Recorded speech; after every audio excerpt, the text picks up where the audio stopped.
শনিবার 16 নভেম্বর বিকেল 3টায় খানপুর হাসপাতাল রোড থেকে নারায়ণগঞ্জ মহানগর যুবদলের উদ্যোগে বর্ণাঢ্য র্যালির আয়োজন করা হয়। র্যালিটি শহরের মেট্রো হল দিয়ে মিশন পাড়া হয়ে চাষারা চত্বর ঘুরে শহরের প্রধান সড়ক প্রদক্ষিণ শেষে নিতাইগঞ্জ নগর ভবনের সামনে গিয়ে শেষ হয়। এদিকে ঐতিহাসিক 7 নভেম্বর জাতীয় বিপ্লব ও সংহতি দিবস উপলক্ষে নারায়ণগঞ্জ মহানগর যুবদলের বর্ণাঢ্য র্যালিকে সফল করতে দুপুর থেকেই মহানগর যুবদলের আওতাধীন সদর থানা, সিদ্ধিরগঞ্জ থানা, বন্দর থানা ও উপজেলা, ইউনিয়ন ওয়ার্ড যুবদলের বিভিন্ন ইউনিটের নেতাকর্মীরা ব্যানার ফেস্টুনে সুসজ্জিত হয়ে স্লোগানে খানপুর হাসপাতাল রোডের মহানগর যুবদলের মূল বর্ণাঢ্য র্যালিতে অংশগ্রহণ করেন। নারায়ণগঞ্জ মহানগর যুবদলের আহ্বায়ক মনিরুল ইসলাম সজলের সভাপতিত্বে ও সদস্য সচিব শাহেদ আহমেদের সঞ্চালনায় প্রধান অতিথি হিসেবে উপস্থিত ছিলেন নারায়ণগঞ্জ মহানগর বিএনপির আহ্বায়ক অ্যাডভোকেট সাখাওয়াত হোসেন খান ও প্রধান বক্তা হিসেবে উপস্থিত ছিলেন নারায়ণগঞ্জ মহানগর বিএনপির সদস্য সচিব অ্যাডভোকেট আবু আল ইউসুফ খান টিপু।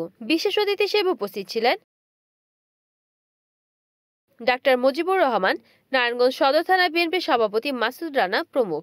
শুধু বলতে চাই, নারায়ণগঞ্জে যে সকল সরকারি দলের দালালরা গত সরকারি দলের শেল্টারে থেকে উল্টা পাল্টা কথা বলেছেন, এখনো ওই সকল দালালদের সাথে তারা ষড়যন্ত্র করে সন্ত্রাসীবাদায় কথা বলে, গডফাদারদের কথা বলে।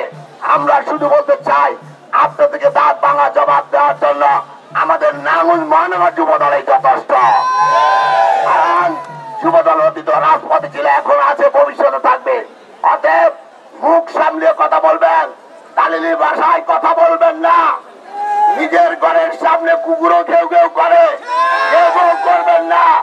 অতএব আগামীতে নারায়ণগঞ্জ মহানগর বিএনপি, যুবদল, ছাত্রদল, শ্রমিক দল ওই সকল দালালদের চিহ্নিত করে শুধু দাঁত ভাঙা জবাব দিবে না, তাদেরকে চিহ্নিত করে আগামীতে আইনের কাঠগড়া আনার আহ্বান জানিয়ে আজকে নারায়ণগঞ্জ মহানগর যুবদলের জাতীয় বিপ্লব সংগঠিত দিবস উপলক্ষে এ বর্ণাঢ্য র্যালি সফলতা কামনা করে নারায়ণগঞ্জ মহানগর যুবদলকে, নারায়ণগঞ্জ মহানগর বিএনপি দলকে অসংখ্য ধন্যবাদ জানিয়ে আমাদের নেতা জনাব তারেক রহমান কয়েকদিন আগে বলেছে যে বিএনপি, যুবদল, ছাত্রদল, শ্রমিক দল, স্বেচ্ছাসেবক দলের যে সকল নেতারা গত 5ই আগস্ট পর্যন্ত পরীক্ষা দিয়েছেন, খাতায় লিখেছেন, সেই 5ই আগস্ট পর্যন্ত যারা লিখেছেন, যারা রাজপথে ছিল, যারা ওই স্বৈরাচারের বিরুদ্ধে সংগ্রাম করেছেন, সে তাদেরই সেই 5 তারিখ পর্যন্ত কার্যকলাপের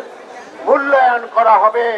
এবং যারা বর্তমানে নতুন সেজেছেন, গত 15 বছর সরকারের রেজুর ভিত্তি করেছেন, ওই ওসমান পরিবারের দালালি করেছেন, যারা বিএনপির নেতা কর্মীদের নামে মামলা দিয়েছেন, গ্রেপ্তার করিয়েছেন, তাদের পক্ষ হয়ে তারা কিন্তু চিহ্নিত। যুবদলের নেতা কর্মীরা তাদের চিহ্নিত করে রেখেছে। বেশি পারবেন না, বেশি পারলে পড়ে যাবেন।